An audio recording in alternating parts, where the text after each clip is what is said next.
መቦጫጨቁ ያው ከስጋዊነት የመነጨ የስጋ ፍሬ በእርግጥ ይታያል በጣም እውነት ለመናገር እና አንዳንድ ጊዜ እንደ አንድ አይደሉም እንደ እንላለን እና ክርስቶስ የሌለበት ነገር ሁሉ ጊዜ ጦርነትና አመጻ ነው ያለበት።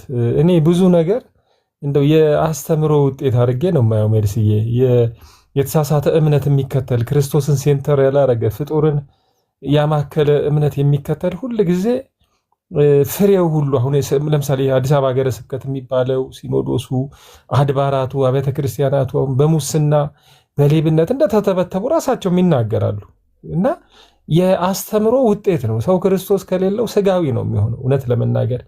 ይልቅስ ብዙ የሚመስሉ የወንጌል አማኞች በእውነት እንደው በዚህ በጎላ መልኩ በሙስና በሌብነት በዘመድ ስራ የመቅጠር እንዲህ አይነት ነገር በጣም አይሰማም። እንደው ቢኖርም እንደ እውነት ለመናገር በቃ ሚሊዮኖች ተበሉ እየተባለ አሁን እዚህ አዲስ አበባ ሁሉ ካህን ሆኖ ለመቀጠር እስከ ግማሽ ሚሊዮን እንደሚጠየቅ ተጋለጠ። ራሳቸው ሀገረ ስብከቱ ስብሰባ ላይ በቃ መቦጫጨቅ ነውና የመጽሐፍ ቅዱስ ብቻ አለማለት፣ ክርስቶስን አለመከተል፣ እሱም ብቻ ማዕከላዊ አለማድረግ የስጋም ፍሬ የተገለጠ ነው ስለሚል ቅናት፣ አድመኝነት፣ ጭቅጭቅ፣ ሌብነት ወዘተርፈ የዛ ፍሬ ነው እና የዝማሬውን ጉዳይ ከተመለከትን እኔ እግዚአብሔር እንግዲህ በጣም የሚያዝንበት ቀን ነው ብዬ ነው የማስበው። ግልጽ ነው ደግሞ እውነት ነው። ፍጡር እኮ ሊመለክ ፍጡር ሊዘመርለት ነው ስብሰባ የተደረገው ዛሬ። ፍጡር ነው በቃ ሊትራሊ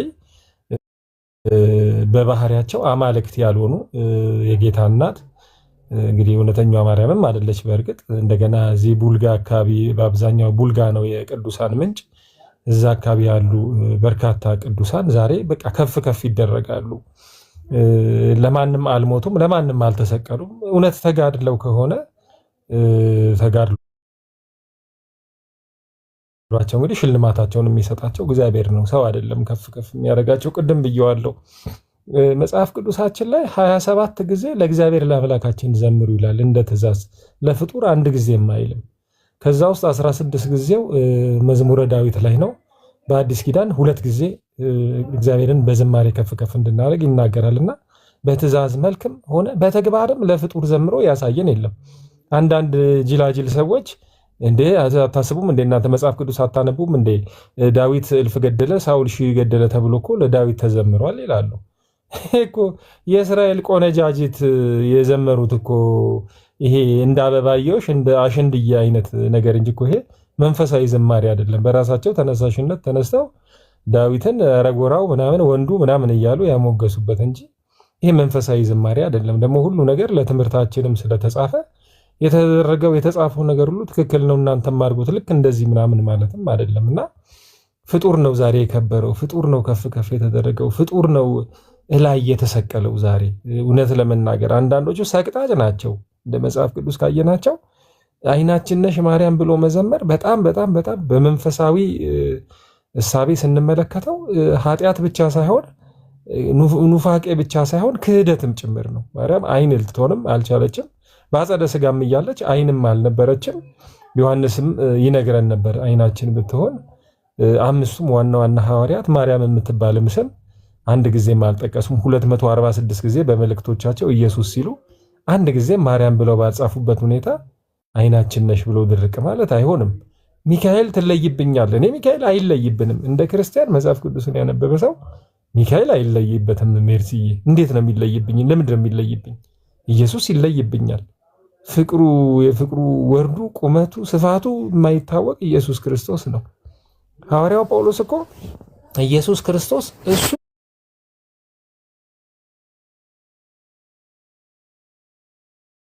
እንደተሰቀለ እንጂ ሌላ ነገር ላላቅ ቆርጫለሁ አለ። በእውነት እኔ እኮ እንደው ሰውን በስጋ አላቅም ሁሉ እንዳለ እንደው የክርስቶስ አካላት ቦዲ ኦፍ ክራይስት ስለሆንን ነው እንጂ እኮ በስጋኛ ለምንድን ነው የምንተዋወቀው? ራሱ ክርስቶስን ነው በቃ በጥልቀት ሰው ማወቅ ያለበት። ለፍጡር አደባባይ ወጥቶ መዘመር ግብዳ ጣዖት አምልኮ ልም ያለ የጣዖት አምልኮ ነው። በቃ ሌላ ምንም ሊባል አይችልም። አንድ እሱ ነገ ደግሞ እንግዲህ ሊበሉም ሊጠጡም ተቀመጡ ሊዘፍኑም ተነሱ የሚለው ነገር ደግሞ ነገ ይፈጸማል። ይሄ የአጋንንት በዓል አምልኮ ያው ግልጽ ነው። 3 ነገሮች አለው፣ መብላት አለው፣ መጠጣት አለው፣ መዝፈን አለው እና እነዚህ ነገሮች አሁን ነገ ይከናወናሉና በሁለት ተከታታይ ቀናት እግዚአብሔር በምድራችን ላይ የሚያዝንበት እንትን ነውና እናንተስ በዓልን ታከብሮ የለ ይብላል የሚል ሰው ሊመጣ ይችላል። እኛ የበዓሉን ጌታ ነው እንጂ የምናከብረው እውነት ለመናገር ቀን እኔ የማክበር መጽሐፍ ቅዱሳዊም ትእዛዝ የለም። ግን ካላንደር ይዘጋል። እንግዲህ ሲዘጋኛ ተጠቅልለን አንተኛም። አጋጣሚው ከተፈጠረልን ክርስቶስን ከፍ ከፍ ልናረግ የተሰቀለበትን ምክንያት ልናስብ ፍለጋውን ልንከተል ደግሞ እንችላለን። ይሄ ምንም ማለት አይደለም። እኔ ክርስቶስን ቀኑን እኮ የተወለደበትን ሳያውቁ ክርስቶስን ማክበርና መታዘዝ እኮ ይቻላል። በሰማይም እኮ ጥያቄ እስቲ ና ቁጭ ብለህ አንተ እኔ መቼ ነው የተወለድኩት ተብሎ እንደ ስራ ፈተና የሚጠየቅ ጥያቄ የለም። እኔ ክርስቶስ ሐምሌ 8ም ህዳር 19 ተወለደ ቢሉ ምንም አተር አያደርግም። ዋናው መጽሐፍ ቅዱሳችን ላይ ኢየሱስ ክርስቶስ በስጋ እንደመጣ የሚታመን መንፈስ ከእግዚአብሔር ነው ስለሚል ትልቁ ነገር ክርስቶስ በስጋ መምጣቱን ከብጽዕት ማርያም መወለዱን ለኃጢአታችን መሞቱን መነሳቱን ይሄንን ነገር ሰው ማመን የሚገባው ነገር እነዚህን ነው እንጂ የቀን ጥያቄ ብዙ እኮ በስጋ ትልልቅ የሆኑ ሰዎች ሳይንቲስቶች፣ የሀገር መሪዎቻችንን እኛ የተወለዱበትን ቀን እኛ አናቅም፣ ማወቅም አይገባንም። እነሱን ማወቅና በእነሱ መታወቅ ነው የሚገባንና እግዚአብሔርን ስታውቁ ይልቅስ በሱ ስትታወቁ የሚል ነገር አለና በክርስትና ትልቁ ነገር በክርስቶስ መታወቅ ነው እና ቀን ማወቅ አይደለም። ለዛውም እኛ ካከበርን ምናልባት ነገ በህብረት ወንጌላውያን አብያተ ክርስቲያናት አብረን ክርስቶስን ከፍ ከፍ እናደርግ ይሆናል። በስቴዲየም ፕሮግራም ካለ አላቅም፣ በዛ እንዘምራለን፣ በዛ ቨርሶችን እናነባለን፣ ህብረትም እናደርጋለን። እነዚህ 45,000 የምንባለው ነገ አንድ ላይ ሆነን ተጨባብጠን ጎናችሁ ያለውን ሰው እስቲ አቅፍ አድርጋችሁ እንኳን ደህና መጣ በሉ ሲባል የመከነ ኢየሱሱ የመሰረተ ክርስቶስን እቅፍ አድርጎ የሙሉ ወንጌሉ የህይወት ብርሃኑን ተቃቅፎ እንኳን ደህና መጣ ተባብሎ ጌታን አብሮ አምልኮ በጽድት ያለ አምልኮ አድርጎ ይገባል እንጂ ከሳምንት በፊት ስጋ ሲጠይቅ ጠላ ሲጠምቅ አረቄ ፋብሪካ ለዚህ ተግባረ ጀርባ ካወቃችሁት ኡዞ የሚሸጥበት እሱ ሰልፍ እባብ ሰልፍ ነው። ዲያፍሪክ ይደርሳል። የሚገርማችሁ የበዓለት ሊጠጣ ነው። ሴተኛ አዳሪዎች ታውቃላችሁ። ድሮ በኪያ አላግም አንተን እኛ ዋዜማ ምናምን ብለን እንወጣ ነበር። እያንዳንዱ ቡና ቤት ጽድት ብሎ ሴቶቹ የአበሻ ቀሚስ ለብሰው ደንበኞቻቸውን ተዘጋጅተው ነበር። ቅዱስ ጊዮርጊስ ቢራ ይዘው ከፈረሱ ላይ ቁጭ እንዳለ ጊዮርጊስ ቢራውን ይዘው ሳር ተጎዝጉዞ ሙዚቃው ደምቆ በቃ በጣም ቢዝነስ ያገኛሉ። በዚህን ጊዜ የዝሙት ስፒሪት አብሮ ነው የሚሰራው። ሊበሉና ሊጠጡ ተቀመጡ፣ ሊዘፍኑም ተነሱ ይላል። መብላት አለ፣ መጠጣት አለ፣ መዝፈን አለ። ይሄ አጋንንት በዓል ነው ነው የሚባለው። በቃ በትክክል ሌላ እንደዚህ አይነት በዓል ክርስቶስ ኢየሱስ አያውቀውም። እና በነገራችን ላይ የእግዚአብሔር በዓል ብሎ ነው አሮን ራሱ ነገ የእግዚአብሔር በዓል ነው ተዘጋጁ። ይኸውላችሁ የአጋንንት በዓል ስም እኮ የእግዚአብሔር በዓል ነው ሲጠራ፣ ግን ይዘቱ ኮንቴንቱ ግን የአጋንንት በዓል ነው። ስለዚህ የአጋንንት በዓል ነገ አለ። ዛሬ ደግሞ ፍጡር ሲመለክ ሲዘመርለት ነበረ። እንግዲህ እግዚአብሔር ስለነሱ እንግዲህ ምሕረት ያድርግላቸው ብለን ደግሞ እኛ በዚህ ደግሞ እንጸልያለን ለማለት ፈልጌ ነው። ቤኪ ተባረክ። ያ ተባረክ። እሺ ህውዬ አይቻለው ተባረኩ። እሺ እንትን ምንድን ነው ኤችኤች ላይ ኤችኤችኤፍኢ ነው በሴት ያ ከየት ቤተ እምነት? ከኦርቶዶክስ። ኦኬ መርሲ ያውሪሲ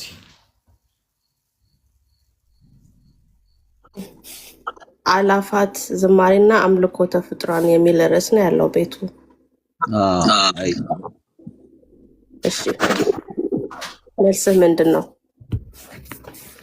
እኔ እንኳን በእርግጥ እናንተ 100% ውሸታም ነው ጴንጤ ምናምን አልልም። ያው ከሆነ ሰዓት በኋላ የቀየርኩት ሀሳብ ስለሆነ፣ ግን እኔ አሁን በእናንተ እንደ አስተያየት ማቀርበው ማለት ነው።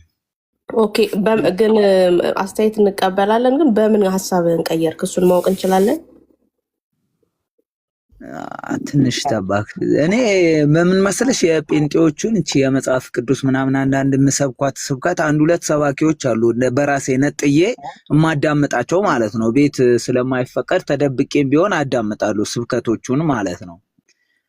አንድ ሁለት ሰዎች ማለት ነው እንደ ትልልቅ ሰባኪዎች ከናንተ ማለት ነው። አሁን እሱ ላይ ሳይሆን የኔ ችግር እንደው በብዛት አስተያየት ስለምታቀርቡ በኦርቶዶክስ ላይ እናንተ በጣም ነው ብዙ ትችት ነው። ያው መቼስ ውስጡም የሆነ እውነት ይኖረዋል። አንዳንድ መጽሐፍ ገልጣችሁ የምትሉትን ነገር ያው ኦርቶዶክስ ራሱ አላስተባበለችም በእኔ አይምሮ እስካሁን ባለው ማለት ነው። እንደዚህ ተገልጦ የሚነበብ ነገር ከሆነ መቼስ ምን ማድረግ ይቻላል? ወይ በዝምታ ነው የሚታለፈው። ግን አሁን በእናንተ ደግሞ እኔ ሳይ አንዳንድ ቀን እንደዚህ በእናንተ ተገልጦ የሚነበብ ከሆነ ካልክ ያው ዝም ላለው ስታወራ አልረብሽም። እያየክ ነው። ልረብሽ ፈልጌ አይደለም። ገልጣችሁ የምታሳዩት ግን ምንም ማድረግ አይቻልም ስላልክ በማስረጃ ነው ያወራ ነው ማለት ነው አይደል ወንድም አለ? አዎ። አይ አሁን ለምሳሌ እኔ በቀደም ዕለት የሆነ ክርክር ሰምቻለሁ ከማነው ዘማርያም እና መርጌታ ጽጌ ስጦታው የሚሉ ማለት ነው። እና ቁልጭ አድርገው አነበቡ ደጋገሙ አነበቡ። በቃ እኔ በራሴ አይምሮ በቃ አይሆንም ብዬ ይዤዋለሁ። የእሳቸውን ተቀበልኩኝ በወቅቱ ማለት ነው።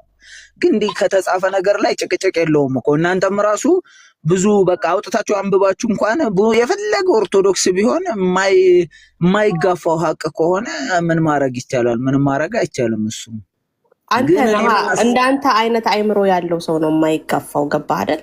ሌሎቹ ግን እያዩ ራሱ የማይቀበሉ ጭራሽ እንደውም እናንተ ናችሁ ያሳተማችሁት የሚሉን ራሱ አሉ።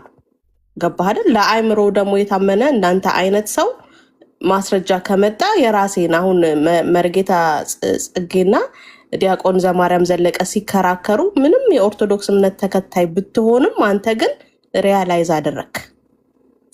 አዎ እሱን አይቻለሁ። እንደሱ አይነት ነገር እኮ ብዙ አይቻለሁ። እኔም በዛ ምክንያት ነው ትንሽ አሁን እስኪ አንዳንድ የጴንጤ ስብከትም ልስማ ምናምን ወደሚል የመጣሁት ማለት ነው። ግን አሁን የኔ ችግር ደግሞ እሱ ላይ ሳይሆን በእናንተም ጋር እንደዚህ አይነት ነገር ይገኛል ከኦርቶዶክስ ሆነው። በእናንተ ግን በጽሁፍ ሳይሆን የሚገኝባችሁ እንደዚህ የባህል ሽፍታ አለ አይደል? እንደ ኢትዮጵያ አሁን ኦርቶዶክስ አገር መርታለች፣ አገር አቆይታለች ምናምን የሚባለውን ነገር ሽፍት የማድረግ ስራ ነው የሚሆንባችሁ። ልክ እናንተ ሌላ አቅጣጫ ፕሮቴስታንት በጣም ላይ በደረሰበት ሀገሮች ውስጥ ያለው መጥፎ ነገር ደግሞ እዚህም ባሉት ይታያል። ለምሳሌ አሁን አንዳንድ ቀን ልደተ ምናምንም ሲያቀርቡ ካያችሁ እንደዚህ ወንድ ለወንድ በቀደምም ደግሞ የአቡና የሚባል ልጅ የባሏ ቀብር ላይ እንደዚህ ፕሮፖዝ ያረጋት አንድ ፓስተር ምናምን እያሉ እንደዚህም ይገኛል እናንተ ላይ። ይሄንን እንዴት ታዩታላችሁ ነው? ልክ በኦርቶዶክስ ላይ እንደማይቀለበስ አድርጋችሁ እንደምታቀርቡት ጽሁፍ እንደሚገኘው ሁሉ በጴንጤዎቹም እንደዛ አለ። እሱንስ አይታችሁ እናንተ ምን ትላላችሁ ልል ብዬ ነው እኔ እንደ አስተያየት ማለት ነው። እሺ ወንድማችን በጣም ጥሩ ጥያቄ ነው የጠየቀው። ተገቢ ነው። አይምሮህ ላይ ከመጣ መመለስ አለበት። ኦኬ ምናልባት እንግዲህ እነሱ አመጡት ያልከው ቪዲዮ የኢትዮጵያ አይደለም የምናወራው። ቆይ ኢትዮጵያ ውስጥም በጴንጤ ቸርች እንዲተደረገ ማለት ነው። እሱን ላወራ ያን የምናወራው ግን ከኢትዮጵያ ኮንቴክስት ነው። ገብቶሃል አይደል? የምናወራው ከኢትዮጵያ ኮንቴክስት ነው። ከኢትዮጵያ ኮንቴክስት ውጭ እናውራ ከተባለ ደግሞ የኢትዮጵያ ኦርቶዶክስ ተዋሕዶ ቤተክርስቲያን በኦሪየንታል ቸርች ውስጥ እንደመሆኗ ከሌሎቹ 5 ኦሪየንታል ቸርቾች ጋር ሙሉ ለሙሉ ትለያያለች። ስለዚህ እንደ ኢትዮጵያ ኮንቴክስት እናውራ ነው የምንለው፣ እናወራለን። እዛ ጋር ያየኸው ቪዲዮ በጣም ብዙ አለ። ሂል አድርጎ ሲሰብክ የታየ አለ፣ የሴት ጫማ አድርጎ ማለት ነው። እኛ ግን የማውገዝ ችግር የለብንም። ይህንን እንደውም የኢትዮጵያ ኦርቶዶክስ ተዋሕዶ ቤተክርስቲያን አሁን እያየ ከሆነ በዚህ ፕላትፎርም ላይም ብዙ ነገር ቤተክርስቲያንን አጭበረበሩ የተባሉ ልጆች አደባባይ መውጣት ጀምረዋል። ለዚህ የኛ የኢትዮጵያ ወንጌላውያን አብያተ ክርስቲያናት ለእናንተ ለኦርቶዶክሳውያን ምሳሌዎች ነን። ለምን ትክክለኛ ያልሆኑ አገልጋዮችን፣ ልምምዶችን እንዳልከው ከመጽሐፉ ባይገኝብን ከልምምድ ከህይወት ምልልስ ግን እንከን አለብን። ያለባቸውን ሐሰተኞች የምንላቸውን ሁሉ እናወግዛለን። አሁን እናንተ ምን ተቸገራችሁ ካልከኝ እያወገዝን ህዝቡ ግን አትሂድ ሲባል አልሰማ አለ። ገብቶሃል አይደል? እንጂ እንደ ህብረትም የኢትዮጵያ ወንጌላውያን አማኞች ህብረትም ካውንስሉም ትክክል ያልሆኑ ልምምዶችና ሐሰተኛ የምንላቸውን አገልጋዮች የማውገዝ ችግር የለብንም። በማውገዝ ለእናንተ ቤተክርስቲያንም ምሳሌዎች ነን። ገባ? ህዝቡ ግን አትሂድ እየተባለ ያው ከብዙ ነገር አንጻር ከእውቀት አንጻር ማየት ትችላለህ፣ ከአእምሮ እድገት አንጻር ማየት ትችላለህ። ከብዙ ነገር ህዝቡ ነው አልሰማ ያለው እንጂ የልምምድ የአካሄድ የህይወት እንከን ሊኖር እንደሚችል ምንም ጥርጥር የለውም። ፐርፌክት ነን እያለን አይደለም። በድካም ውስጥም ግን እናወግዛለን፣ እንመክራለን፣ እንገስጻለን፣ እናግዳለን። እንደ ቤተ ክርስቲያን ደግሞ ሽማግሌዎች ይቀጣሉ። አሁን መሰራት ያለበት ማን ላይ ነው? ህዝቡ ላይ ነው።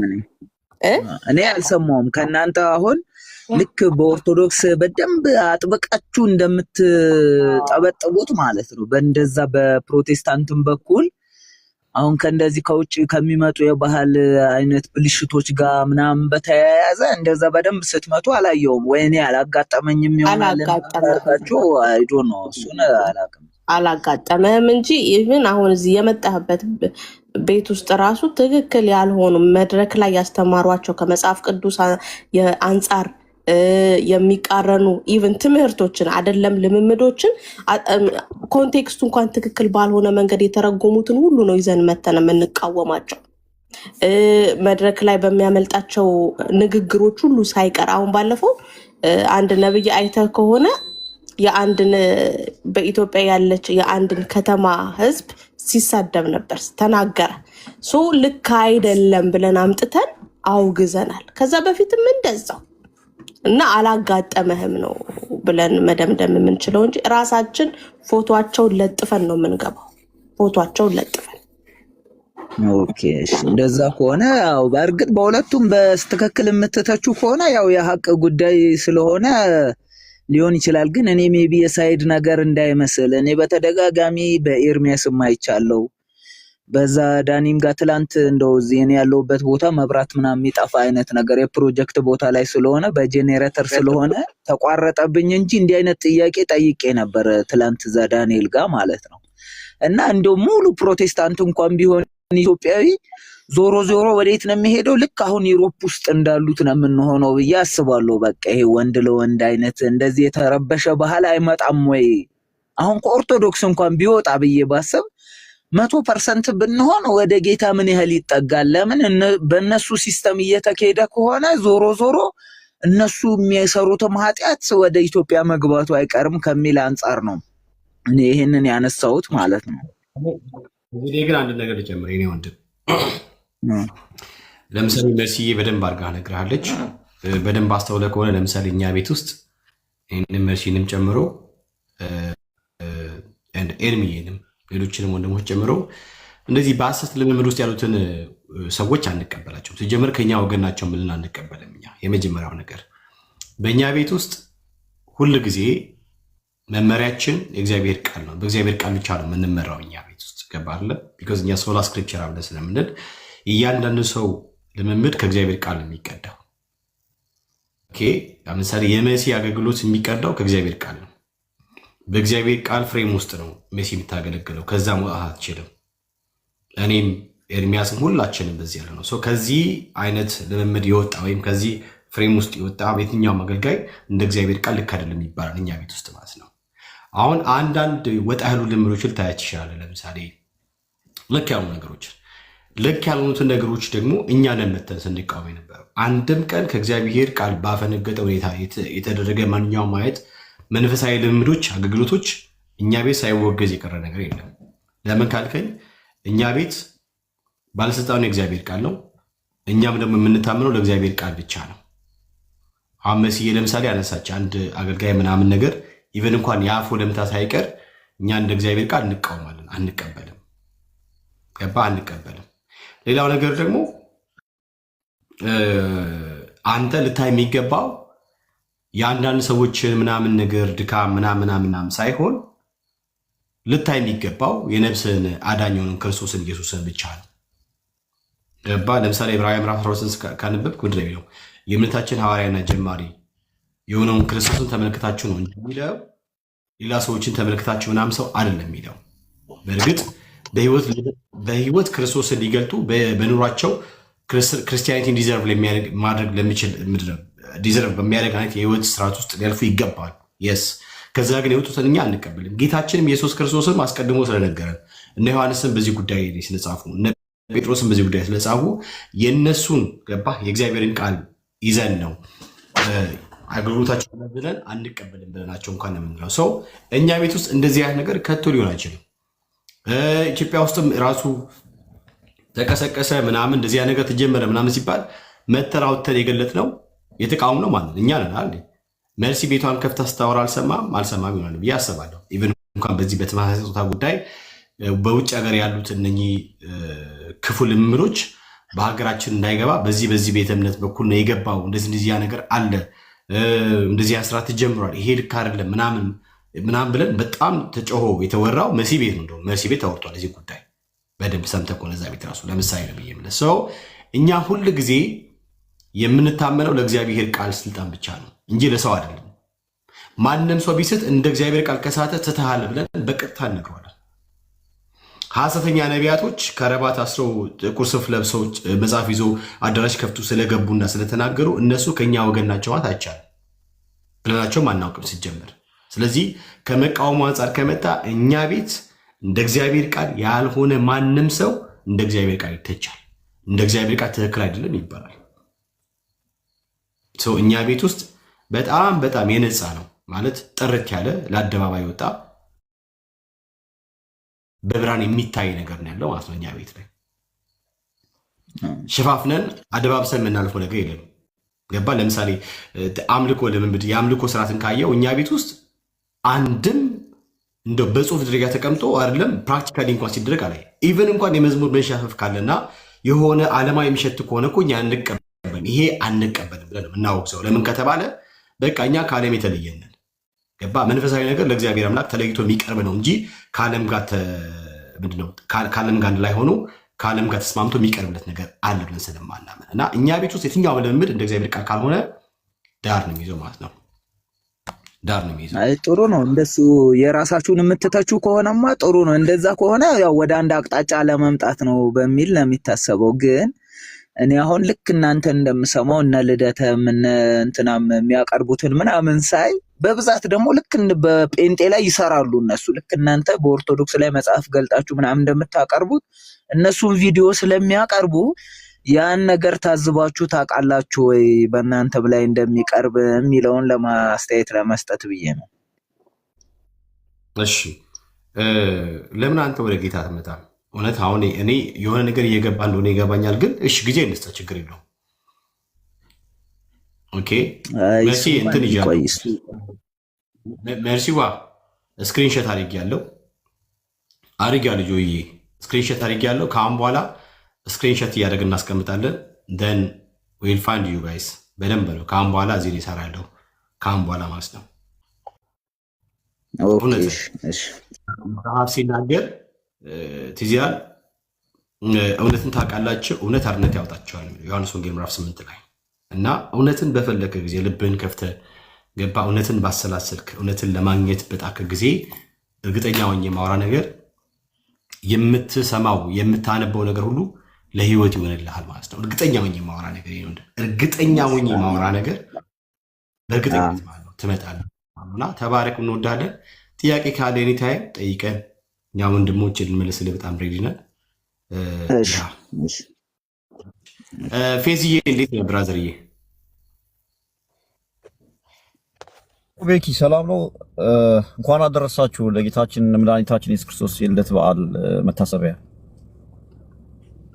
አይ አንተን አይመለከትም፣ እኛን ነው የሚመለከተው። እኔ ክርስቲያኖች ናቸው እንኳን አደረሰ እንኳን አደረሰሽ ሊባባሉ የሚገባቸው እንጂ ኦርቶዶክስ አይደለም ብዬ ነው። ታከብራላችሁ እንዴ እናንተ የልደትን በዓል? አዎ እኛ የልደትን በዓል ሁሌ ነው የምናከብረው። ስቅለቱንም ልደቱንም ሁል ጊዜ ነው የምናከብረው። አዎ አይ የጌታ የተወለደበት ቀን ብላችሁ ታከብራላችሁ ስፔሲፊካሊ? አዎ እኛ ሁል ጊዜ ነው የምናከብረው እኮ አልኩ። ሁሌ እናከብራለን። ለምሳሌ በነጮች ተከብሯል። ለምሳሌ ዲሴምበር 25 አከብረናል ለምሳሌ። ስለዚህ እናንተ ጋር ሲወለድ ኢየሱስ ሌት ሆኖ የተወለደው ኢትዮጵያ ዲሴምበር 25 እንደተወለደ ከየት አመጣችሁት? መጽሐፍ ቅዱስ ላይ አለ ዲሴምበር 25 እንደተወለደ? በቃ ወንድሞች ሲያከብሩ አንድ ላይ ያከብርን። አንተስ ምንድነው? አሁን ለምሳሌ ህዳር 29 እኮ ዝም ብለህ አሁን አይተህ ያከበርከው እንጂ እርግጥ መጽሐፍ ቅዱስ ላይ የለም አይደል? ሰማኝ ብራዘርዬ፣ ስማኝ። አሁን ምን መሰለህ አንተ መልሶ መልስ ነው የምጠይቅህ። እኔ አሁን ለምሳሌ ምን ብዬ ነበረ ከሰማ እኛ ክርስቲያኖች አልኩ ዴሊ ነው የምናከብረው የኢየሱስ ክርስቶስን መወለድ ማለት አምላክ የሆነበት ሚስጥር ሁሌ ስለሚደንቀን ሁሌ ከአእምሯችን የሚጠፋ ስላይደለ ሁል ጊዜ በማሰብ እግዚአብሔር አምላክን የምናመሰግንበት ጉዳይ ስለሆነ ገባ ከእግዚአብሔር ጋር መታረቅን ያገኘንበት ልዩነትን ያገኘንበት ጉዳይ ስለሆነ ሁሌ የእሱን ሰው መሆን እያሰብን የእሱን መወለድ እያሰብን ኦኬ በአንድ ጊዜ በዓለም የሚገኝ አምላክ ገባ በምልሃት የሚገኝ አምላክ በለት ተወስኖ የመምጣቱ ነገር እያስገረመን ሁል ጊዜ መወለዱን እያሰብን እየተደነቅን እናከብራለን። ስለ ኃጢአቴ ደግሞ እርሱ አምላክ ገባ በቀራኔው አደባባይ በፈጠረው ገባ ፍጡር ተገርፎ ተሰዶ ተቀጥቅጦ ደሙ ምናምን ነገር እንትን ብሎ ገባ ተሰቅሎ ስለኔ ደሙ ማፍሰስና ስጋውን መቅረስ በማሰብ ማለት ነው። ሁሌም እደንቃለሁ። ደግሞ እኔ ስለማስደቅ ከሙታን በሶስተኛ ቀን ስለመነሳቱ እያሰብኩኝ ወደ እግዚአብሔር አብ ወደ አባቱ ማድረጉን እያሰብኩኝ በሕያዋንና በሙታን ሊፈርድ እንደሚመጣ እያሰብኩኝ ሁል ጊዜ ዴሊ እኔ አከብራለሁ። ስለዚህ ለእኔ የኢየሱስ ክርስቶስ ሁል ጊዜ ጥሩ መምጣትን እነሱን በማሰብ ውስጥ ምንድነው ታሳቢ አድርጌ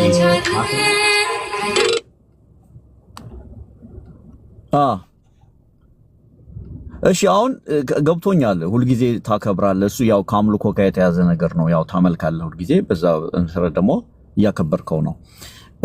እኔ የምልህ ግን አሁን ስፔሲፊካሊ የልደቱ በዓል ተብሎ የሚታሰብበት አለ። ያው እንዳልከው ዲሴምበር 25 በሌሎች ወገኖች አለ፣ በአንዳንድ ወገኖች ደግሞ እኛንም ጨምሮ በጃንዋሪ 7 አለና ይህንን እናንተ የምታከብሩትን ዲሴምበር 25 የጌታ ልደት ቀን ነው ብለህ ቀኑንስ ከየት አመጣችሁት እኮ ነው የኔ ጥያቄ። ስፔሲፊካሊ እሱ ነበር። አልገባም። አንተ ለምሳሌ ህዳር 28 ብለህ የምታከብረው እና ህዳር 9 ብለህ የምታከብረው ከየት አመጣሁ ነው የኔ ጥያቄ። ማን አከብር? የትኛው ሐዋርያ ነው ህዳር 28 እና 9 ነው ብሎ የነገረ ኢየሱስ ክርስቶስ የተወለደበት ቀን? አዎ እሱን እኔ እነግርሃለሁ። የኔን ጥያቄ ስመልስልኝ እመልስልሃለሁ እኔ ከየት እንዳመጣሁት። አሁን አንተ ግን ስታከብረው ከየት አመጣኸው? አማርኛ አንተ ሳወራ አልሰማኝ። በቃ በአንድ ጆሮ ሳይሆን የምሰማው እኔ እንጃ በግራ ጆሮ ይመስለኛል የምሰማው። እኔ ብያልኩ ሰማው፣ በደንብ አድርጌ ሰምቻለሁ። በደንብ አድርጌ ሰምተኛል። እኔ ኢየሱስ ክርስቶስን ልደቱንና ስቅለቱን ከሞት መነሳቱን ሳይሆን ማከብረው ሁል ጊዜ ነው አልኩ። ግን ወንድሞች ምናምን ነገር ሲያከብሩ ግን አብሬ ያከብራለሁ። እኮ ወንድሞች ሲያከብሩ አንተ አሁን ሲያረጉ አየው ብለን የምታከብረው ወይስ አምነህበት? እኔ በቃ ሲያረጉ አይቻ ነው ማመልከው ምንድን ነው ማከብረው ብዬ አልኩ። አንተ ኬታ አምጥተህ ነው የምታከብረው ህዳር 8 እና 9? ኦኬ። ስለዚህ አሁን አንተ ምንም ስለ በዓሉ አይመለከትህም። ቆይ ቀስ በል ቤኪ፣ ቀስ በል ልጄ እንጨርስና ተራ በተራ እኮ ብናወራ ጥሩ ነው። ይሄን ተው አልኩ። በቃ ይሄን ተው። እናንተ ከየት አምጥተህ ነው? አንተ ለምሳሌ 28 እና 9 እነግርሃለሁ፣ የኔን እነግርሃለሁ። ችግር የለም። ያንተን ክሊር ስታደርግልን ከዛ በኋላ የኔን ደግሞ እነግርሃለሁ። ለምን እንደምናከብር እኔ ባጭራ ነገር ያለው አንተ ንገረኝ እስኪ። ከየት አምጥተህ የምታከብረው? ቤኪ እኔ እኮ እነግርሃለሁ አልኩ። ችግር የለውም። ግን የአንተን ክሊር አላደረክልንም። አሁን ሸፋፍነህ ታልፈዋለህ። ያለው ሸፋፍነህ ያለፍከው ነው። እሺ ባጭራ አማርኛ እኔ እየሰማኸኝ ከሆነ ምን ብያለሁ መሰለህ? እኔ የኢየሱስ ክርስቶስ ወልደት ማከብረው አልኩ። አንተ ጆሮ የለም እንጂ ማለት ነው። ወልደት ማከብረው አልኩ። ሁል ጊዜ ነው ማለት ሁል ጊዜ ነው። ምን ማለት ነው? 365ቱን ቀን ነው ማከብረው። እሱ ብቻ አይደለም፣ እድሜን የኖርኩበትን ቀን በጠቅላላ ነው ማከብረው አልኩ። እሱማ እኛ ምናምንበታለን። ሁሉም የጌታ ቀን ነው። ሁሉም ቀን የጌታ ቀን ነው። እሱ አይደለም። እሺ ቀጥል። እሺ ስለዚህ እኔ ማከብረው ሁል ጊዜ ነው። ማለት 5 ቀን የኖርኩበትን ደግሞ እድሜ በጠቅላላ ቀናትን የኢየሱስ ክርስቶስን ሰው መሆን የአምላክን ሰው መሆን ኦኬ በቦታና በጊዜ የማይወሰነው በቦታና በጊዜ ተወስኖ የተወለደውን የእርሱን የእግዚአብሔር አምላክን ሰው መሆን እያሰብኩኝ ሁሌ በመደነቅ ነው ማከብረው። ለምን? ደህንነት የተሰራው በእርሱ ስለሆነ፣ ከእግዚአብሔር ጋር መታረቅን ያገኙበት በእርሱ ስለሆነ፣ ከእግዚአብሔር ጋር ለመታረቅ ደግሞ አምላክ ሰው የሆነበት ጉዳይ ወይ ደግሞ የሆነበት ሚስጥር ስለሚያስደንቅ መነሳቱስ መሞቱንስ ከዛ መቀበሩንስ መነሳቱንስ ሁል ጊዜ ነው ማከብረው። ባጭር አማርኛ አይ ለምሳሌ 28 25 አልክ አብሬ ዝም ብዬ የጋሩ ካላንደር ስለሚዘጋ አብሬያቸው በቃ አከብራለሁ። እነሱ እንደዚህ ሲሉ አብሬ አከብራለሁ ስል ግን ስፔሲፊክ እንደዚህ ነው ብሎ ምናምን ነገር ስለነገሩኝ ያን አመኘበት ነው ግን እያልኩ አይደለም። አማርኛ ይግልጽ ነው አለቀ። ስለዚህ ኢየሱስ ክርስቶስን ውልደት ማከብረው በቀን ከፍዬ ሳይሆን ዴሊ ነው፣ ሁል ቀን ነው ማከብረው። አሁን አንተ የምጠይቅህ አንተ የማታምንበትን ነገር ነው እንደምታደርገን ነግረህናል። አሁን የነገርከን መሰረት ሁሌ ታከብረዋለህ ጌታ ኢየሱስ ክርስቶስን። እሱ ጥያቄ የለውም፣ ሁሉም ክርስቲያን የሚያደርገው ነገር ነው፣ አዲስ ነገር አይደለም። አሁን ግን ይሄን ስፔሲፊካሊ ቀን ተለይቶ ዲሴምበር 25 ተብሎ የሚከበረውን ማከብረው ያከብራሉ ብዬ ጓደኞቼ ጋር ምናምን ቀኑን ሳላምንበት እንዲሁ ነው ማከብረው ነው የምትል ያለው አይደል? ግልጽ ነኝ። እሺ አላከብርም። ባጭር አማርኛ እሺ ዲሴምበር 26ንም አላከብርም። አንተ እሱ ኦኬ ሱማ ኦሬዲ እንደምታከብረው አሁን ለምሳሌ አንተ የማታምንበትን ነገር ማድረግ ኃጢአት እንደሆነ ታውቃለህ? ኃጢአት ነው አይደል? የማታምንበትን ነገር የምታደርገው በቃ ተው ብራዘርዬ፣ እኔ ማምንበትን እምነት ነገር ቤኪ ብራዘር እንዴት እንተዋለን? እንጨርስና እየተወያየን እኮ ነው። እየተወያየን አይደል ያለ ነው። ማሙድ አንተ እኮ የተወያየ ሳይሆን ድርቅ ያልከው ግግም እያልክ ነው። ነገርኩ በቃ እኔ ማከብረውን ዴሊ እንደሆነ ነገርኩ። ማለት እድሜ ልኬን አከብራለሁ፣ ነገ ማከብራለሁ፣ ተነገ ወዲያ ማከብራለሁ፣ ምናምን ነገር አከብራለሁ። አንተ ህዳር 28 ታከብራለህ ራይት? ህዳር 28 እንደምታከብር እኮ ነግረኸኝ ቤኪ፣ እንደምታከብር ነግረኸኛል። ግን ይሄኛው ስፔሲፊካሊ መታሰቢያውን ግን ዝም ብለህ እነሱ አማርኛ ግልጽ ነው። እኔ ዴሊ ነው ማሰበው፣ መታሰቢያ ማድረገው ዴሊ ነው አልኩ። አንድ ቀን አስቤ አይደለም ሙሉ አልኩ። ጭንቅላት የለም እንደ ፌዝ ስትባል ምን አይነት ጭንቅላት ነው ያለ? ጥሩ ሰው ቤኪ ብራዘር ምን መሰለህ የምትበላውን ነው የምጠጣው። ለምሳሌ ልትበላ ልትጠጣ ሄደሃል ከነሱ አይተህ ፈርታል። በቃ ሽሸት ውስጥ አንተ ሽሸት ነው ያዝከው። ፈርታል። ጥያቄ ምን መሰለህ? እኔ ችግር የለብኝም አይመልስም። ጎበዝ ጀግና በቃ አደንቃለሁ። አሁን ምን ታደርጋለህ መሰለህ? አንተ የኢየሱስ ክርስቶስ የተወለደበት ቀን ነው ህዳር 28 የምታከብረው ከየት አመተህ ነው? ኦኬ ኖርማሊ እኛ እንዴት መሰለህ የምናከብረው ቀኑ የጌታ ኢየሱስ ክርስቶስ እንደተወለደ አማናዊ ነገር ነው፣ መጽሐፍ ቅዱሳዊ ነው፣ ዶክትሪን ነው፣ መጽሐፍ ቅዱሳችን ላይ አለ ማለት ነው። እንደተወለደ እርግጠኞች ነን በዚህ የተወለደውን የተወለደበትን መቼ ነው ለሚለው ጥያቄ በዓሉን ለምንድን ነው የምናከብረው? ቆይ አንዴ በዓሉ የምናከብርበት ምክንያት እንትን ነው። ሁሉም ነገር በስርዓት አድርጉት ይላል ሐዋርያ ጳውሎስ።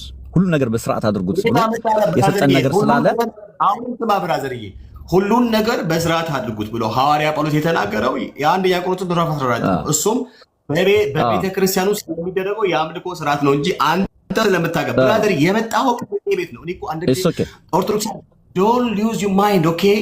ስትመጡ ጴንጤ ቤት ነው የመጣው። ጴንጤ ቤት ስምጡ እሺ፣ አንድ ችግር የለውም የሚያነብበት ቤት ነው የመጣው። እሺ ጴንጤ ቤቶች ችግር የለውም ብሮዬ ብለህ የማይገናኝ ነገር ለማገናኝ ኦርቶዶክስ አይገናኝም። አሁን ሁሉም ነገር ሐዋርያ ጳውሎስ ያለው አንዴ ብራዘር፣ ኧረ አንዴ ሁሉም ነገር በስርዓት አድርጉ ያለው ሁሉም ነው የሚል ያለው አምልኮ ብቻ ብሎ ነው። አምልኮ ብቻ ከየት አመጣው? አምልኮ ብቻ ምን ከየት አመጣው?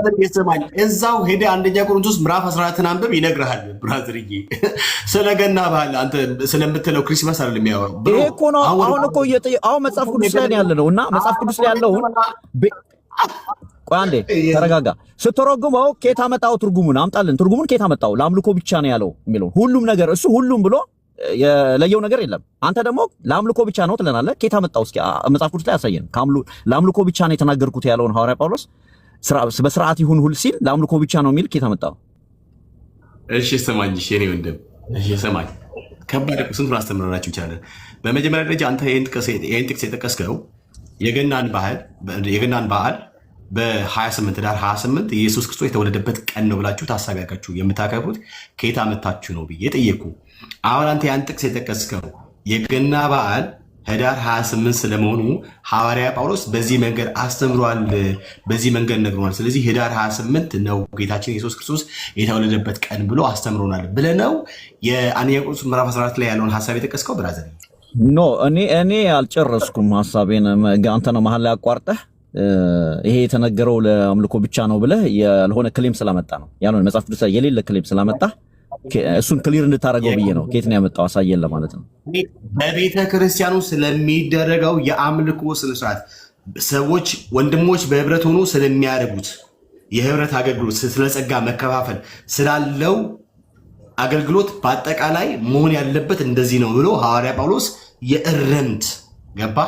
የእረምት አቅጣጫ በማሳየት የጻፈው ደብዳቤ ነው ብዬ ነው የማምነው። አንደኛ ቆሮንቶስ ምዕራፍ 14 እሱን ክፍሉን ከፍቼ አንተ እንደዛ ልታመን ትችላለህ። ይኸውልህ አንተ የፈለከው ልታመን ትችላለህ። ቃሉ የሚለው ግን ሁሉም ነገር ነው። ኢየሱስ ክርስቶስ የተወለደበት ቀን ነው ብለህ እርግጠኛ ሆነ ታሳቢ የምታደርገው ከየት አምጥተህ ነው? እሱን እኮ እያወራሁ እያለ መሀል ላይ ስላቋረጥከኝ ነው እየቀጠልኩ ነበርና እኔ ግን የምልህ አንተ አሁን እኔ የማምነው ብለህ የምታወራው ኦኬ ኢትስ ኦኬ፣ አንተ የምታምነው ችግር የለውም፣ የፈለግከው ማመን ትችላለህ። ቃሉ ግን የሚለው ሁሉም ነገር ነው እና አምልኮ ብቻ ነው፣ ይሄ ለስርዓት ብቻ ነው፣ ይሄ ለቤተክርስቲያን ውስጥ ብቻ ነው የሚለውን እኔ ከየት አመጣኸው ነው? እሱ ነው ግራ የገባኝ። ምክንያቱም ክሌም ስታረቅ ቀላል ነገር አይደለም። ክሌም ያደረከው ነገር ከባድ ነው። ከባድ ነገር ክሌም ነው ያደረከው። ምክንያቱም ሐዋርያ ጳውሎስ የሚለው ምንድነው? ሁሉም ነገር ነው የሚለው፣ ምንም የለየው ነገር የለም። አንተ ደግሞ ኤክስክሉድ አድርገህ ኖ ሐዋርያ ጳውሎስን እያረምከው ነው። ኖ እሱ የሚለው ያለው ስለ ቤተክርስቲያን ውስጥ ስርዓት ውስጥ ያለው አምልኮ ብቻ ነው ብለሃልና ከየት ነው ያመጣው እሱ? አይ መሲ ታወራ እስቲ አልፈለግም መወያየት? አይ እኔ ገርሞኝ ነው ማለት እኔ መልስ ምናምን እሷ መልስ አላት፣ ሜሲ መልስ አላት። ኦኬ ችግር የለውም። እኔ ማንም ቢያወራ ችግር የለብኝም። ግን ኤኒዌይ ምንድነው እኔ አይደለም ጥያቄ ይሄ ምን መሰለህ፣ ህዳር 28 ኢየሱስ ክርስቶስ የተወለደበት ቀኑ እንደሆነ ገባ እርግጠኛ ሆነ ምንድነው ታሳቢ አድርገህ የምትውለው በዓሉን ከየት አምጥተህ ነው ጥያቄ? በጣም ጥሩ። አሁን ምንድነው ቤኪ ብራዘር ቀደም እንዳልኩ እንደጀመርኩልን ነውና መጽሐፍ ቅዱሳችን የኢየሱስ ክርስቶስ የጌታችን ኢየሱስ ክርስቶስ መወለድ እውነት ነው። እውነቱን ይነግረናል መጽሐፍ ቅዱስ ላይ ማለት። ስለዚህ በሱ ጥርጥር የለንም። ለምን የምናከብረው የተወለደበትን ዕለት የምናከብረው ግን የጌታ ቃል ምን ይላል መሰለ? በሐዋርያ ጳውሎስ የተነገረን ሁሉም ነገር በስርዓት አድርጉት ብሎ ለቤተክርስቲያን የሰጣት መብት አለ። ገባ? ለቤተክርስቲያን የሰጣት ስጦታ አለ። ይሄ ስጦታ ባይ ዘ ወይ ቤኪ ብራዘር እውነቴን ነው የምልህ፣ በዚህ በእግዚአብሔር ቃል የምትስቅ የሚያደርግ አንተ አይደለም። ባይ ዘ ወይ የአንተ ውስጥ ያለው መንፈስ ነው። ጌታ ይርዳ። እውነት ከልቤ እወድሃለሁ፣ ግን ጌታ ይርዳ። ለምን በእግዚአብሔር ቃል የምታሾፈውና የምትቀልደው ነገር ለመሰለ ገና ለገና ኦርቶዶክስ ተናገሩት ብለህ እንደዛ ብለህ በጌታ ቃል መቀለድህ እግዚአብሔር ይርዳ። እውነት አይ በጣም መጥፎ ነው፣ ጥሩ አይደለም። ለምን መሰለህ እንደዛ ያልኩህ? ወደህ አይደለም ባይ ዘ ወይ እውነት ወደህ አይደለም። እጸልይልሃለሁ፣ ችግር የለም።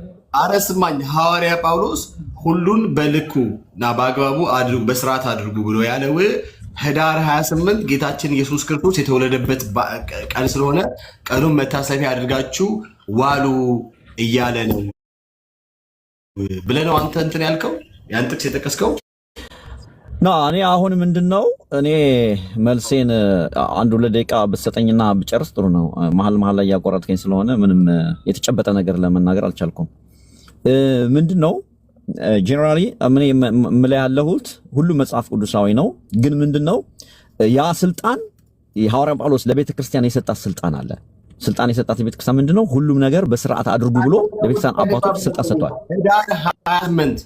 ህዳር ቆይ ግን ይኸውልህ 28 መሀል ላይ ካቋረጥከኝ ቤኪ እኔ ልንግባባ አንችልም በቃ ተው አንተ በቃ ከሽፋል ብራዘርዬ በጣም ነው እኮ አሁን እኮ እኔ እንዳልጨርስ እኮ እድል አልሰጠኸኝም መሀል ላይ ያቋረጥከኝ ምንም ላውራቸው ጥያቄን ሲያስታውሰኝ ምን ነበር ያልኩህ?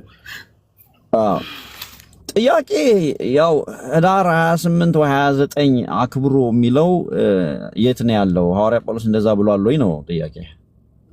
ግልጽ እኮ ነው። ከየት አመጣችሁ ነው? ኢየሱስ ክርስቶስ ህዳር 28 29 ኤግዛክትሊ የተወለደበት ቀን እንደሆነ መታሰቢያ አድርጋችሁ የምታከብሩት ከየት አመጣህ ነው ብያልኩ። ስለዚህ አንተ ጠቅሳለህ ሐዋርያ ጳውሎስ ያልከው ጥያቄ ግልጽ ነው።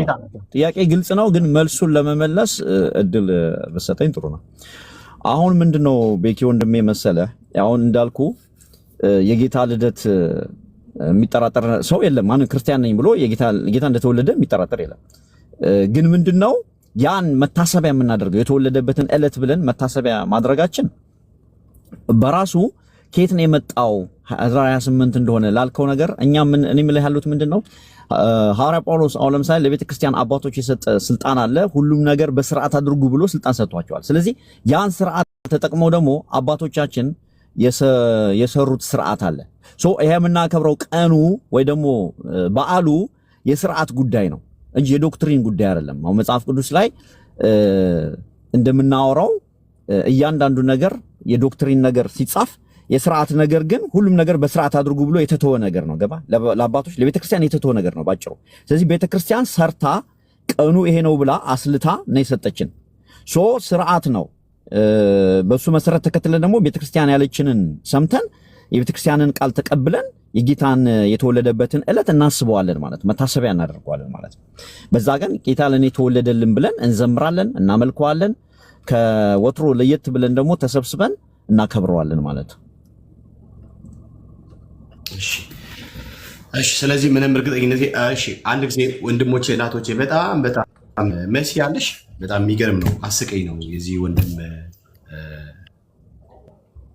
አፈት የሚገርምሽ ነገር ኢየሱስ ክርስቶስ የተወለደው ህዳር 28 ነው ወይ ብዬ ስለው አዎ እና እርግጠኝነት ለሆነበት የጠቀሰው ክፍል አይገርምም? የአንደኛ ቆሮንቶስ ምዕራፍ 14 ላይ ያለውን ሀሳብ ነውና እስቲ በምን አገናኘው ብለሽ ትያለሽ? ኦርቶዶክሶች የእግዚአብሔርን ቃል አስገድደው እየደፈሩ እንደሆነ አይሰማሽም? ዲሱ ፌዝ ያለው ምንድን ነው? አንደኛ ቆሮንቶስ ምዕራፍ 14 ከቁጥር 40 ላይ ያለውን ቃል ሲናገር ነገር ግን ሁሉ በአግባብና በስርዓት ይሁን ስለሚል ሐዋርያው ቅዱስ ጳውሎስ በአግባብና በስርዓት የቤተ ክርስቲያን አባቶች ሰርተውልናል ነው መሰለኝ ኮንክሉዥኑ። ግን ያ ክፍል ስለዚህ ነገር ነው ወይ የሚያወራው የሚለው ደግሞ ትልቁ ቁልፉ ያለው ምንድን ነው? ሲጀመር ወደ ቆሮንቶስ ሰዎች ራሱ እኮ ለቆሮንቶስ ላሉ በቆሮንቶስ ላለች ቤተ ክርስቲያን የተጻፈ መልእክት ነው። ከመልእክቱ ስንጀምር ማለት ነው እና በአግባብና በስርዓት ይሁን ቁጥር 40 39 ምን ይላል? 38 ምን ይላል? 37 ምን ይላል? 36 ምን ይላል? እንደው በትንሹ ከቁጥር 26 ጀምሮ ምን ይላል? ለገና በዓል ያስኬዳል አያስኬድም? ወገኖች እጃችሁ ላይ ስላለ መጽሐፉን አንብባችሁ ራሳችሁ ፍረዱ። ይሄ ነው የኔ መልስ። ቤካይ እስቲ ከስር ደግሞ ላሉት ደግሞ መርሲ ምንድነው አሁን ያነሳሽው ነጥብ? አንዴ ቤካ ያነሳሽው ነጥብ የተጻፈው መልእክቱ ለቆሮንቶስ ሰዎች ነው ብለሻልና እኛን ክርስቲያኖችን አይመለከተንም የቆሮንቶስ መልእክት ማለትሽ ነው? እሺ አንዴ ይነበብ ክፍሉ ይናገር።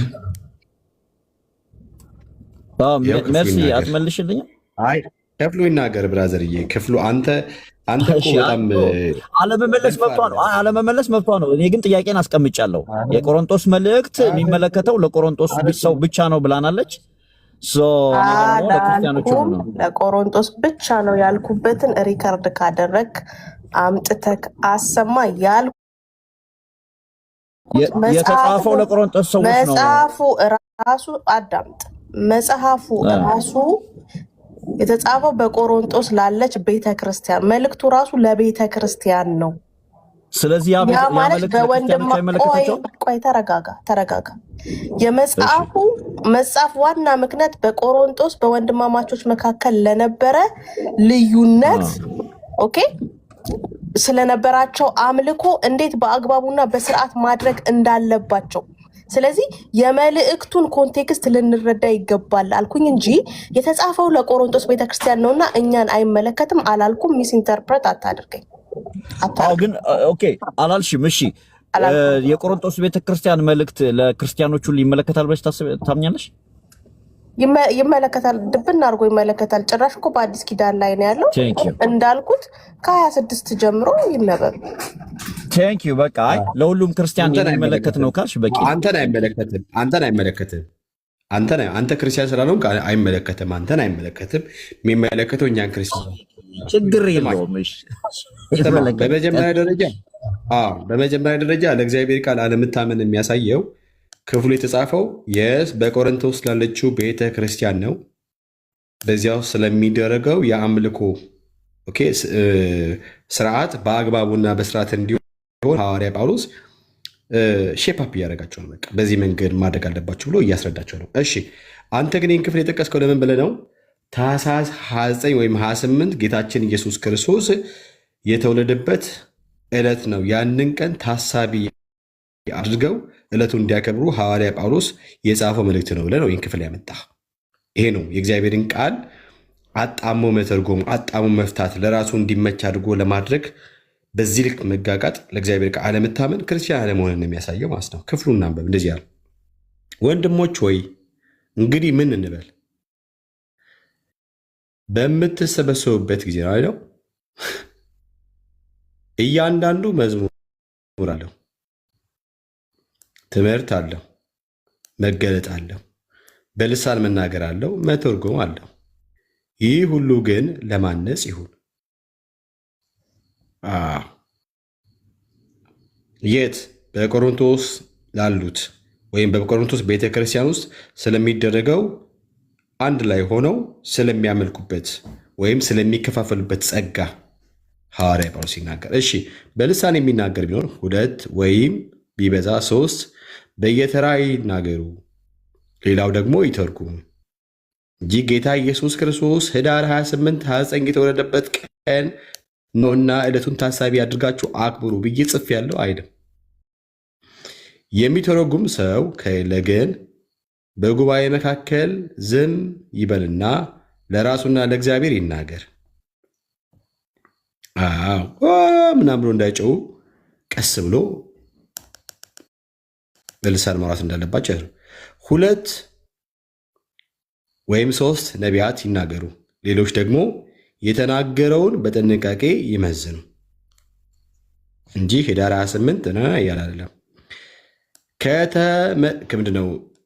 ከተቀመጡትም መካከል አንድ ሰው አንድ ነገር ይገለጥለት፣ የመጀመሪያው ተናጋሪ ዝም ይበል። ለዚህ ሁለታችሁም ተደረባችሁ ምናምን ነገር አትረብሹ ነው። አንዱ ሲናገር አንደኛው ዝም ይበልና አንደኛው ሲናገር ሌላኛው ያድምጥ ነው። እያንዳንዳችሁ እንድትማሩና እያንዳንዳችሁ እንድትበረታቱ ሁላችሁ በየተራ ትንቢት መናገር ትችላላችሁ። የነቢያት መንፈስ ለነቢያት ይገዛሉ። ከፍ በል አረ ከፍ በል ከፍ በል እስኪ ይታዛሉ። እሺ እግዚአብሔር የሰላም አምላክ እንጂ የእውከት አምላክ አይደለም። በቁሳት አብያተ ክርስቲያናት ሁሉ እንዲሁ ይደረግ። ኅዳር 28 እና 9 ኢየሱስ ክርስቶስ የተወለደበት ቀን ነው፣ ዕለቱን ታሳቢ አድርጋችሁ አክብሩ እንዲህ ይደረግ እያለ አይደለም።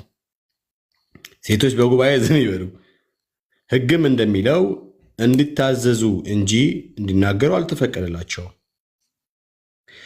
ሴቶች ለማወቅ የሚፈልጉትን አንዳንድ ነገር ካለ ባሎቻቸውን በቤት ይጠይቁ። ምክንያቱም ሴት በጉባኤ መካከል ብትናገር የሚያሳፍር ነው። የእግዚአብሔር ቃል የወጣው ከእናንተ ነውን?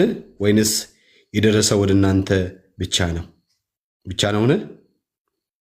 ማንም ነቢይ ነኝ የሚል ወይም መንፈሳዊ ስጦታ አለኝ የሚል ቢኖር ይህ የጻፉላችሁ የጌታ ትእዛዝ መሆኑን ይወቅ። ይህን የማያውቅ ቢሆን ግን እርሱ አይታወቅ። ስለዚህ ወንድሞች ሆይ ትንቢትን ለመናገር በብርቱ ፈልጉ፣ በልሳን መናገርን አትከልከሉ፣ ነገር ግን ሁሉን በአግባቡና በስርዓት ይሁን። አንተ ከምትናገሩ ጋር የሚገናኝ አይደለም። እና ብራዘር እባክህ ወደ ጌታ ና። በአጭር አማርኛ ወደ ጌታ ና። አንተ ወድ አይደለም ጨለማው ነው በዚህ ልክ የእግዚአብሔርን ቃል ሚስ ኢንተርፕሬት እንድታደርግ የሚያደርግህና ከጨለማው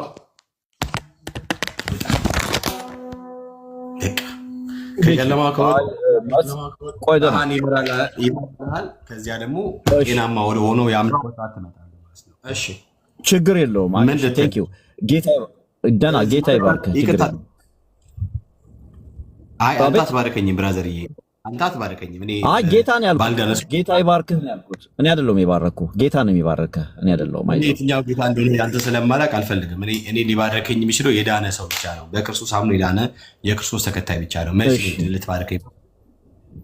አመሰግናለሁ። እሺ አይ እሱማ ምን ይሄ መዳን ምናምን የሚሉት ጨዋታማ ምን ኦንሊ ጀሰስም እኮ ድነናል ይላሉ። ምን ማንም ድነናል የሚል ችግር የለውም ስላልክ ብቻ ማለት አይደለም። ኦኬ በቃ በእግዚአብሔር ቃል የሚመዘነው ኤኒዌይ እሱ አይደለም። ወደዛ እንሂድና አሁን ያለው ላይ ወላ ስለ መዳን ከፈለክም እናውራ። ስለ መዳን እናውራ። እንዴ ዳንከው እስኪ ንገረኝ። እሺ ምን ላስተምርህ ትፈልጋለህ? እንዳስተምርህ የፈለከው እንዴት ነው ዳንከው? እንዳስተምረኝ የፈለከው? አይ እንድትነግረኝ ነው፣ እንድታስተምረኝ ሳይሆን እንዴት እንደዳንክ እንድትነግረኝ ማለት በእግዚአብሔር ቃል መመዘን ስለሚችል ማለት ቃል። የዳንኩበትን አዳን ከፈለክ ሁለት ጥቅስ ብቻ ልስጥህ ነው ያንተ። እሺ ዮሐንስ 1 እሱን አንብብ። ከዚያ ደግሞ ሮሜ ምዕራፍ 10 ቁጥር ዮሐንስ 1:12 አንብብ፣ ገብተህ አንብብ። እሺ በትን ማለት ነው።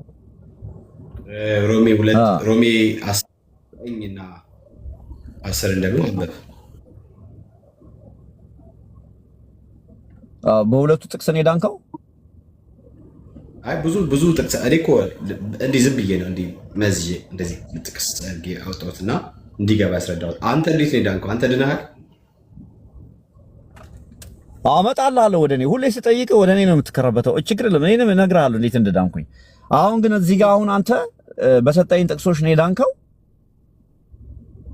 አዎ እግዚአብሔር ይመስገን። ኦኬ ሮሜ 10 ስንት ነው ያልከኝ?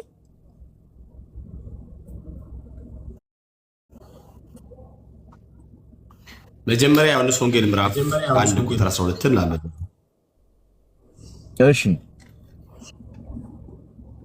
እንደዚህ ይላልሽ። ያው ዝም ብዬ አይና ብዬ አውቃለሁ፣ በደንብ ነው የማውቀው። እንደዚህ ያለ ለተቀበሉትና በስሙ ላመኑት ሁሉ ግን የእግዚአብሔር ልጆች የመሆን መብት ሰጣቸው። ወይ ደግሞ ለተቀበሉት በስሙ ለሚያምኑት ለእነሱ የእግዚአብሔር ልጆች የሆኑ ዘንድ ስልጣን ሰጣቸው ብሎ እንደሚል ጌታ ኢየሱስ ክርስቶስን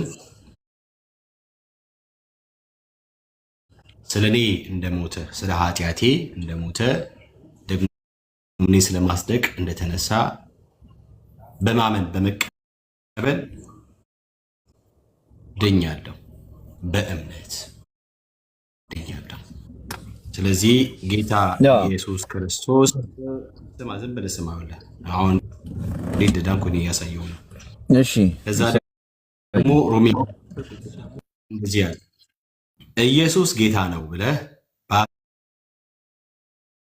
ብትመሰክር እግዚአብሔርም ከሙታን እንዳስነሳው በልብህ ብታምን ትድናለህ። እዚህ እኔ ኢየሱስ ጌታ ነው ብዬ በአፌ መስክሬ እግዚአብሔርም ከሙታን እንዳስነሳው በልቤ አምኜ ድኛለሁ። በጣም ጥሩ ነው። ደስ ይላል።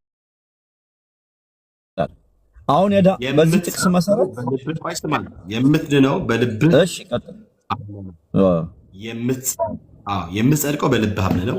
የምትድነው በአፍ መስክር ነውና ብሎ ስለሚል በቀጥታ በልቤ አምኜ በአፌ መስክሬ ድኛለሁ፣ ጸድቄያለሁ። ምን አለን ካልከኝ ጸጋው በእምነት ጸጋው በእምነት ገባ አይደለም?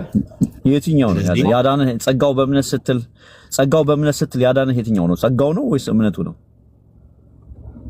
ጸጋው በእምነት እኮ የትኛው ነው ያዳነህ? ጸጋው ወይስ እምነቱ? እሺ ስማኝ፣ ወይስ ሁለቱ? ምዕራፍ 2 ደግሞ የኔ ወንድም ስማ፣ ዝም ብለህ ስማ። አንተ አሁን እየሰማህ እያስተማርኩ ሰማሁ እኮ ቤኪ፣ ሰማሁ እኮ። ግን አሁን ጥያቄ ምንድን ነው? ጸጋው በእምነት አድኖኛል ስትል ያዳነህ ጸጋው ነው ወይስ እምነት ነው ወይስ ሁለቱም ነው? የትኛው ነው ያዳነህ? ያዳነኝ ጸጋው ነው፣ በእምነት ተቀብዬ ማለት ነው። ስለዚህ ያዳነህ ጸጋው ነው እንጂ እምነት አይደለም። ስማ ብሮ ታወራ ከጴንጤ ጋር ስለሆነ እኔ ሳወራ ማወራ በማስረጃ እሺ፣ ጴንጤው ችግር የለውም። ይኸውልህ እኔ የምልህ ግን ቤኪ የእምነት ነው ጸጋው ነው ስፔሲፊክ አድርገው። ዝም ብለህ ስማ። እሺ ቀጥል። እምነት ተቀብዬዋለሁ። ቲቶ ምዕራፍ 2 ቁጥር 1 ላይ ሰዎችን ሁሉ የሚያድን የእግዚአብሔር ጸጋ ተገልጦልናል። ስለዚህ ያዳነኝ በምን? በእምነት ተቀብዬው። ስለዚህ እኔ በክርስቶስ ኢየሱስ አምኜ ዳንኩኝ፣ የእግዚአብሔር ልጅ የሆንኩኝ፣ ወደ እግዚአብሔር መንግስት በክርስቶስ በኩል ገባው። አሁን እንኳን በሰማያዊ ስፍራ ከእርሱ ጋር የሆንኩኝ የክርስቶስ ተከታይ ነኝ። አለቀ። አንተ ድናሃል። እሺ አሁን እዚህ ጋር እኮ ክሊር አላረክልኝም። ጸጋው በእምነት አድኗቸዋል የሚለው ኤፌሶን ላይ ያለው። ቆይ አንዴ ብራዘር ቤኪ እመጣልሃለሁ፣ ወደ እኔ እመጣልሃለሁ፣ እነግርሃለሁ። እኔ አሁን እኔን እኮ እነግርሃለሁ አልኩህ። የትም አለን እኮ አለን። ትቸኩላለህ ቤኪ? ትቸኩላለህ እንዴ? እነግርሃለሁ እኮ የት ሄድብሃል? እኔ ግን ክሊር ያላረክልኝ ነገር አለ ብራዘር፣ ክሊር ያላረክልኝ ነገር አለ። ምንድነው? ጸጋው በእምነት አድኖኛል ስትል ኦኬ ጥሩ፣ በጣም ጥሩ፣ ደስ ይላል። ግን ያዳነህስ የትኛው ነው? ጸጋ ነው ወይስ እምነት ነው? ወይስ ሁለቱም ጸጋውም እምነቱም ነው ያዳነህ? እኔ እኮ ክሊር ያላረክልኝም። እንደዚህ ነገር ምን ችግር አለው? እሺ ያንተስ ነገር በአንተስ ታገኘዋለህ መልሱን። አንተ ድነሃል?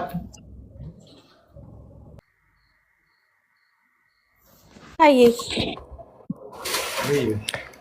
አሁን እኔን ብትጠይቀኝ በባህሬ ሳልደበቅ ፊት ለፊት መዋጋት እወዳለሁ።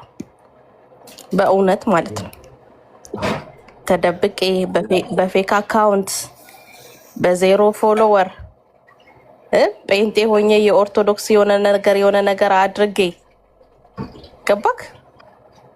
ይሄ የሚያሳየው እነዚህ ሰዎች ፈሪዎች ናቸው። እውነት ከነሱ ጋር የለችም። ኦኬ፣ እውነት ከነሱ ጋር ካለች ፊት ለፊት መጥቶ መዋጋት ገባ? በእውነትና በጽድቅ ፊት ለፊት መጥቶ መዋጋት። ምንም ፌክ አካውንት አያስፈልግም። በቃ ምንም ፌክ አካውንት አያስፈልግም። እውነት ያለው ሰው፣ ልብ ያለው ሰው፣ በአባቱ በኩል ወንድ የሆነ ሰው ኦኬ መጥቶ በዋናው አካውንት ኮሜንት መጻፍ። አዘርዋይስ ፈሪዎች ናችሁ። ፈሪዎች፣ በጣም ፈሪዎች ናችሁ። እኔ ሴቷ በባህሬ መዋጋት እወዳለሁ ስላችሁ from the ground ተነስቼ አይደለም። if something happens በእውነትና በቀጥታ መሽሎክለክ የለም፣ በጓሮ በር የለም። ወዳጅ ሲያረጅ ነው በጓሮ ነው ይሄዳል የሚባለው። ኦኬ የምን ጓሮ ነው? ወገብሽን አስረሻል፣ ወገብህን አስራል ና እውነትና ጽድቅ ላይ ቆመሃል ና። ማንም አይፈራም። በዜሮ ፎሎወር እና በፌክ አካውንት የምትመጡ ግን ከሆነ በእውነት ነው የምላችሁ በጣም ይቅርታ አርጉልኝና በንፋስ እንደምትወልድ ዶሮ ኦኬ ካለ ወንድ ዘር የተወለዳችሁ ናችሁ ለማለት እደፍራለሁ። በቃ ስለዚህ ለነዚህ እንስቅባችኋለን እንጂ ምንም አታመጡ። ያስጀመረው እግዚአብሔር፣ የሚያስቀጥለው እግዚአብሔር፣ የሚያስኬደው እግዚአብሔር። ቲክቶክ ፕላትፎርም ላይ እኔ ሜርሲ የሚዋጋልኝ ሰው የለም። ቤካ የሚዋጋለት ሰው የለም። ሰው አልቀጥርም። እራሴ አለው ለራሴ ሰውም አልክም። እኔ መናገር ትፈልጋላችሁ? ኑ ፊት ለፊት እስኪ። ቤካ መናገር ትፈልጋላችሁ? ኑ ፊት ለፊት። ልብ ይጠይቃል። አርቲፊሻል ያልሆነ ስጋ የሆነ ልብ ይጠይቃል። አርቲፊሻል ልብ ካልያዛችሁ ኑ ፊት ለፊት። በቃ አለቀ፣ ጨርሰናል። ቤካይ ያ ወንድ የሆነ ተባረኩልኝ። ቤክዬ እንደምን ዋላችሁ? የተባረካችሁ ሰላም ነው? አይ ጥሩ ነው። ቆራጥነት አሪፍ ነው። ሜርሲ ተባረኪ። አይ ቲንክ ፌዝ የሚባለው ሰውዬ መልካም ስም ነው የያዘው። ፌዝ ሆፕ እና ላቭ ብሎ ገብቶ ወንጌልን እያጣመመ ነው፣ ክሩክ እያደረገ ነው ዘጎስፔል። እንደነዚህ አይነት ሰዎች በሐዋርያቶች ጊዜ ነበሩ። እንዲሰማ ከሰማ በጣም አደገኛ ፖዚሽን ላይ ነው ያለው። ምንድን ነው እያለ ያለው? ይህ ወንጌልን የማጣመማውን ጸጋው በእምነት አድኗቸዋል ይላል እና እንደዚህ አይነት የብርሃን መላእክት የሚመስሉ አሉ። አሁን ይሄ ሰውዬ ወንጌል ሲሰበክ የማይወድ መልካምን ስም ይዞ ፕላትፎርም ላይ ተቀምጦ ትሁት እየመሰለ ወንጌልን የሚያጣምም ሰው ነው። ኮንፊውዥን ነው የሚፈጥረው ባላወቁት። አሁን በእኛ መካከል ምንም ሊያመጣ አይችልም። ግን ምንድን ነው የሚያድን? ፌዝ ነው ጸጋው ነው ይላል። ጸጋው በእምነት አድኗል እያለ ምን አይነት የተወናበደ ጥያቄ ነው የሚጠይቀው? የተላከ ነው። ይህ ሐሰተኛ ነው አይደለም። መዳን የመዳንን ወንጌል የሚያጣምም ኮንፊውዝድ የሚያደርግ ነው። በሐዋርያቶች ዘመኖች ነበሩ እነዚህ ሰዎች። እነ ጳውሎስ በሚሰብኩበት ጊዜ ሰዎች ወንጌልን ያጣምሙ ነበረ፣ ተቃራኒዎች፣ ወንጌል እንዳይሰፋ። ስለዚህ ስፕሪት ነው የላከው ማለት ነው። ይህ ሰው እንደ ስሙ ፌዝ ሆፕ ላቭ ብሎ የመጣው ኦፖዚት ነው። የማያምን ተስፋ የሌለውና ሊትራሊ ነው የምልህ። አንደኛ ጌታ ኢየሱስ ክርስቶስ ራሱ ጸጋ ነው። ጸጋው በእምነት አድኗቸዋልና ሰዎችን ሁሉ የሚያድን የእግዚአብሔር ጸጋ።